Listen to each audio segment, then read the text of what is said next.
I want to take a few minutes off the top of the show today because something happened yesterday that quite honestly, I haven't been able to shake. Yesterday, right here at this lovely desk, we did a segment about an Oprah podcast episode where she talked about why society feels meaner right now and why people feel so comfortable saying things to complete strangers they would never say to someone's face. Literally 15 minutes after that segment ended, on yesterday's show, I checked my phone in the commercial break and I got an email that proved Oprah's point to her. And I wish I was making this up.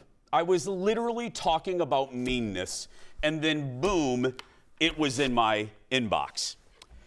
Now, I have thought long and hard about this all night. I thought, you know, Jace, there should be consequences for people nowadays. I was going to say her full name, but I don't want to give her the attention that she wants. Plus, I'm not going to stoop to the level that she stooped to me. So I will just say her first name, which is Roxanne. And here is the email that she wrote to me. Jason, how many times are you going to tell your viewing audience that you hate kids? The only kid you appear to like appears to be a real brat. But it gets real old hearing you bash kids all the time. But your mother spoiled the hell out of you to the point that your father couldn't stand you. And shame on your mom for doing that. Her and your grandmother turned you into a woman's personality, so no wonder you turn into a man, however, a very feminine man. Man is in quotes. And as a son, shame on you for referring to your mom by her first name. Do you even realize how disrespectful it is to call her by her first name? She is your mother, not your friend. But back to my original point, we get that you hate kids. Please stop advertising that fact. And then she did a delightful PS. Disclaimer, this is not harassment. It is just a plea to stop bashing kids on your show. I would beg to differ. Now listen, I get emails every single day of my life. Some tell me that I say yeah too much. Some tell me that they don't like the show. Some tell me that I look like a potato. And honestly, fair. Go ahead, you can laugh at that, ma'am. Go ahead. I can take those. That is the price of sitting behind this desk. And I have made peace with that. This one was different. This one after my mother, this one after my dead grandmother, who is part of the reason why I fell in love with television in the first place, who I lost before any of this happened for me, and who never got a chance to see 1 second of this. And it went after my dad, who I lost in '03. Now look, I have joked for years that my father was embarrassed of me, wanted nothing to do with me. It is one of my go-to bits. Like a lot of you, I deal with trauma with humor. And here is something I have shared before that I will share again because apparently it needs repeating to certain people. My theory, the one that I have made peace with and that my own mother endorses, is that my father was probably gay himself. Like so many men of his generation, a man who never got to be who he was. And having a son like me, who was likely gay, was a mirror that he couldn't look into. So the distance between us was never really about my dad hating me. It was about a man who never got a chance to like himself. That is a complicated, painful human story, and I have earned the right to tell it however the hell I want to. An obviously unhappy stranger with a keyboard and a grudge has not earned that. So no, Roxanne, you don't get to render a verdict on my father. You don't know him. You weren't in the room near the end of his life when he looked at his nurse, pointed at me and said, this was the only thing that he ever did right.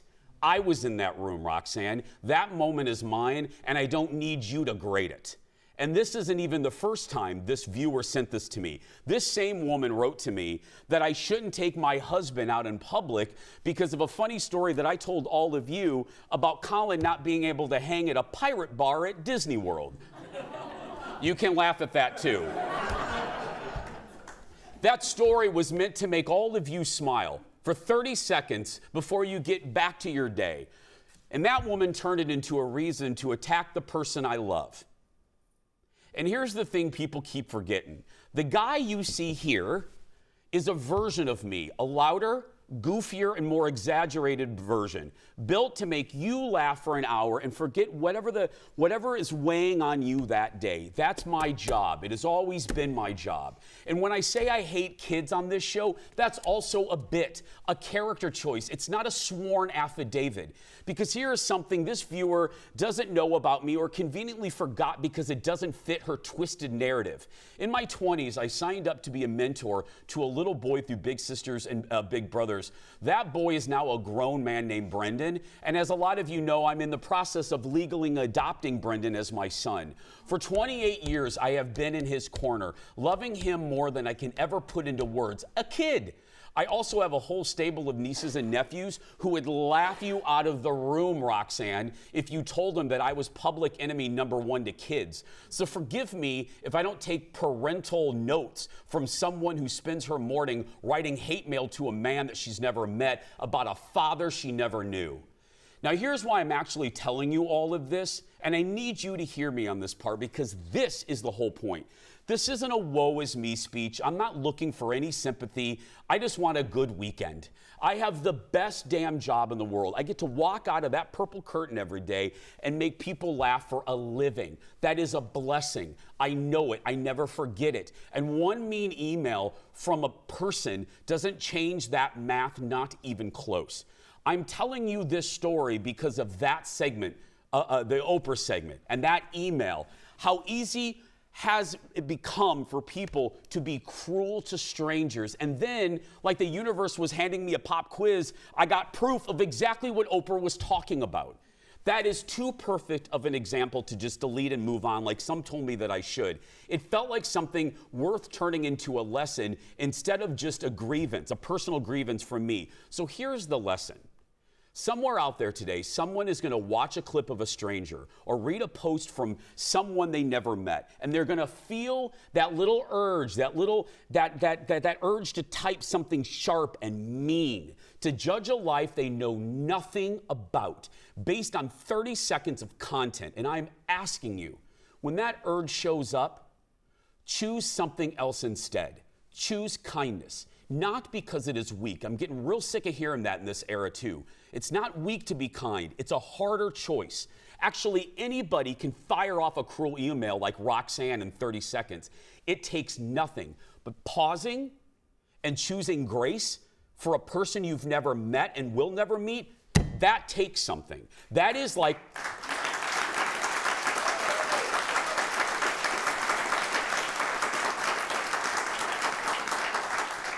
That is a muscle, and like any muscle, it gets stronger the more that you use it. Look, I'm not asking that you agree with every joke that I tell. I'm not even asking that you like me. I'm asking that you remember that every person you see on a screen, me included, Fallon, everybody here has a full life. People in the news, people have a full life happening off camera that you can't see. A mother, a grandmother who is gone, a father whose story is way more complicated than a headline could ever capture, a husband who I love, a kid you helped raise for 28 years. Give people the benefit of that full life before you decide who they are. And I myself can do a better job of this myself within this job, choosing grace instead of snark.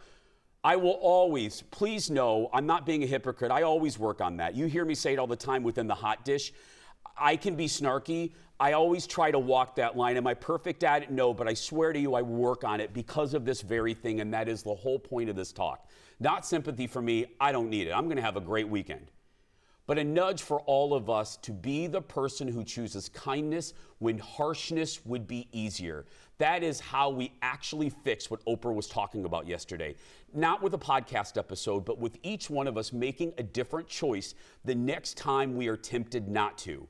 And with that, I'm grateful for this desk, I'm grateful for this job, and I'm grateful for all of you who come to us every single day for the right reasons.